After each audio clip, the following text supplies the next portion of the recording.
The student passed her driving test with 3 minor errors.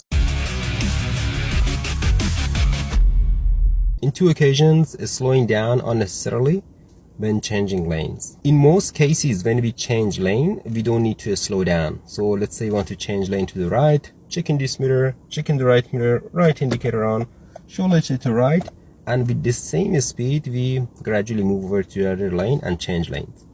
We only need to change lane if we see the car behind us on the right hand side is driving too fast, and it's safer to let them go first and change lane behind them. Otherwise, in normal situation, we should maintain the same speed when changing lanes. Another minor mark was for driving a bit close to a car that was coming from the other side of the road in a narrow road. So if the road is narrow, you just want to make sure that there is no enough room for 2 cars to pass side by side of each other. It's better to just wait, let them pass, so we have more room to go to that road. This student drove a bit too close to the car that was coming from the other side of the road. 3 minor marks, but eventually she passed the test.